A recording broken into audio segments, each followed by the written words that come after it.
Okay, Coach, so 2015 dogfight win over Cleveland State tonight.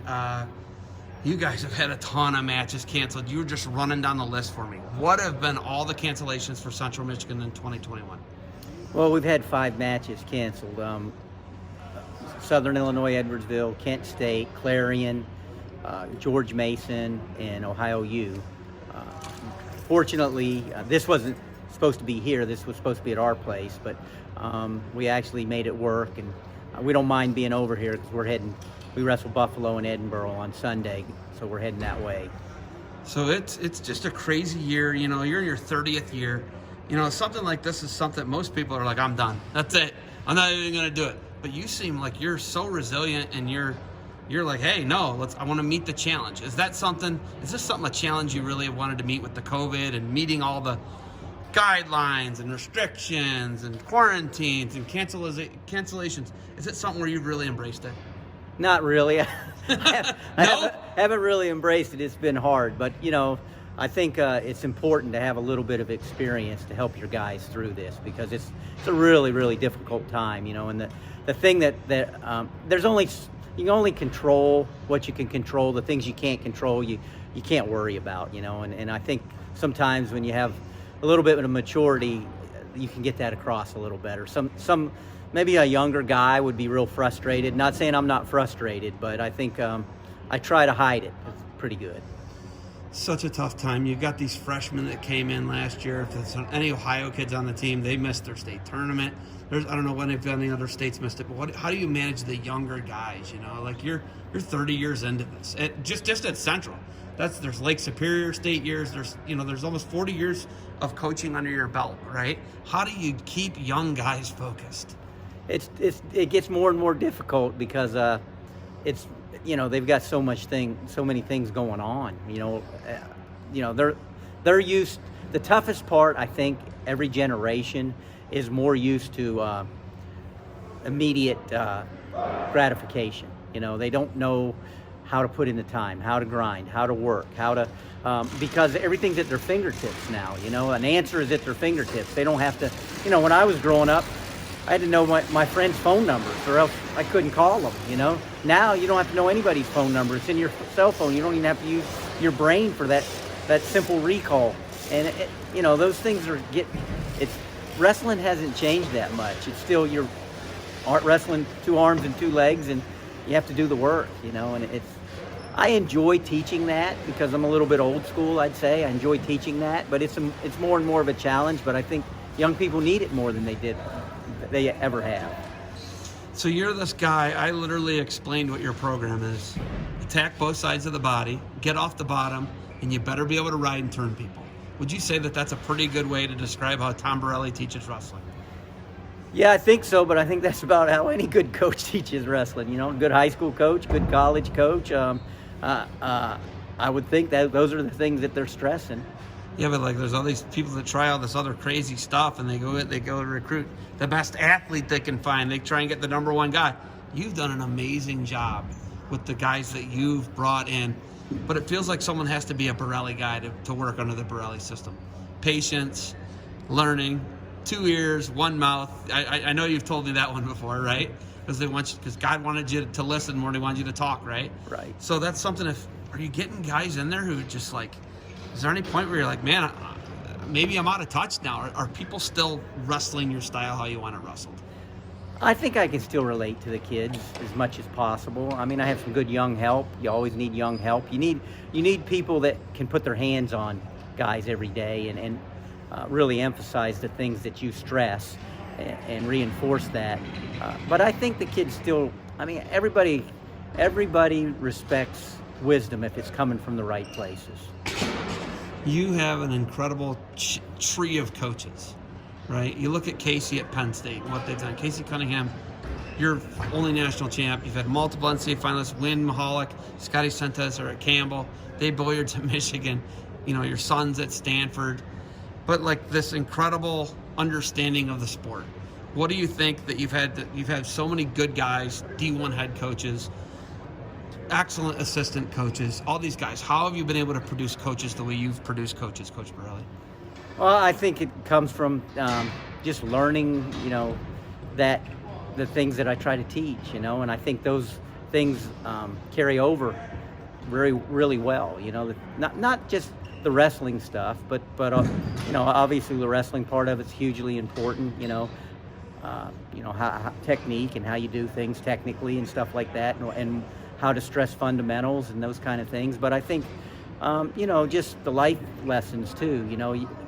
To be a good coach, people have to believe that you really care about them, and they'll listen to you if they think you have their best interest at heart and that you really care about them.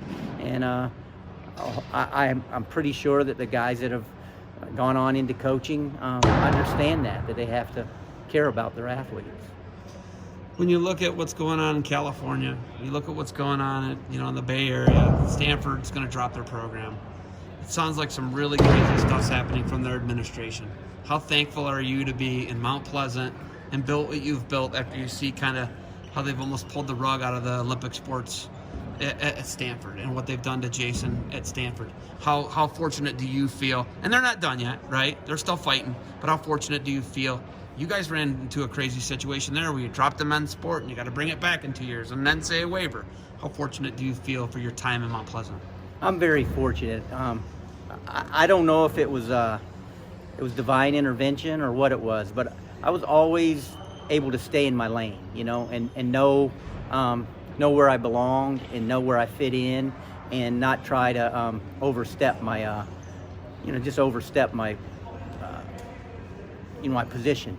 And I feel like Mount Pleasant, Michigan, and Central Michigan University has been a great fit for me, a perfect fit, actually. 30 years. How much longer can you do this? I have to ask you this. How many more years? You're clearly very effective at your job. You're good. You're a great coach. I asked Tim Flynn the same thing. You guys are really good, high-level coaches still. How much longer can you do it, or do you want to do it?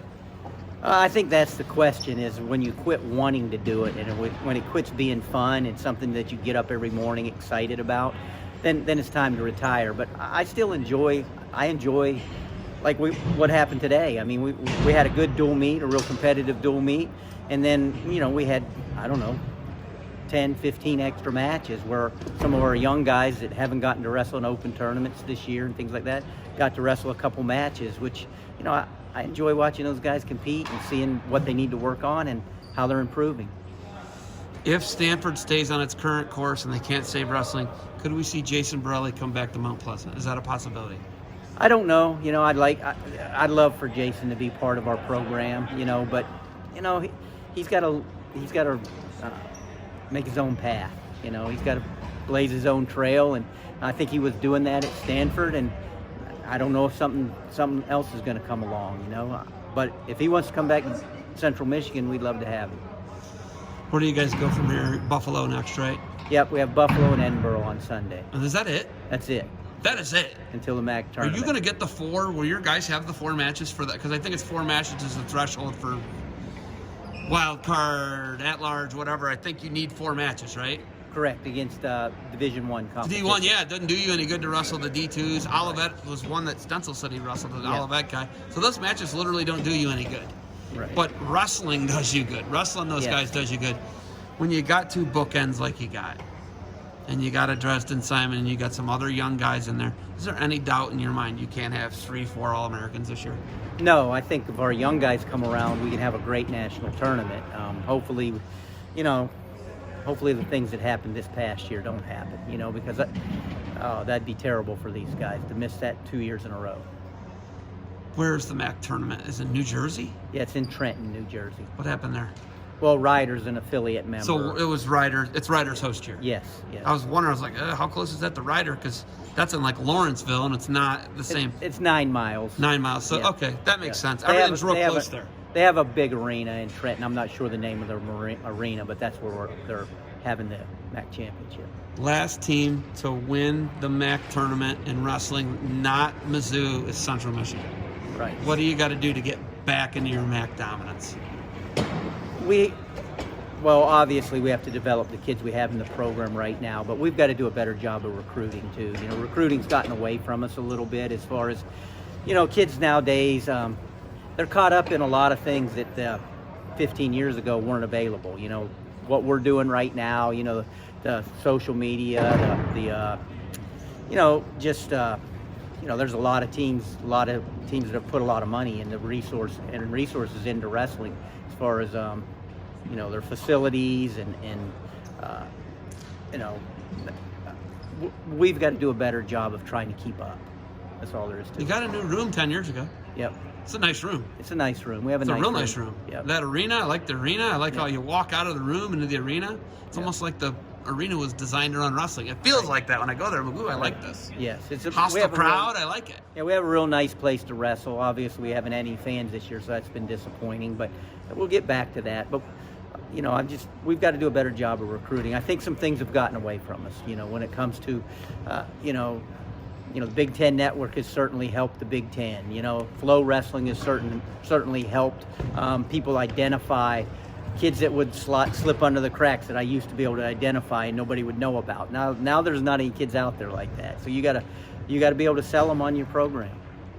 All right, Coach. You guys got staying in Cleveland tonight, and you're heading to Buffalo. You got anything else for me? No, I just appreciate your time, Zeb. I know you really love this and you put a lot of time into it, and you follow the sport, which is really, I really appreciate it. All right. Thank you for the time. I got one other thing I'm going to ask you off camera, and we'll have a good laugh. All right, Coach? All right.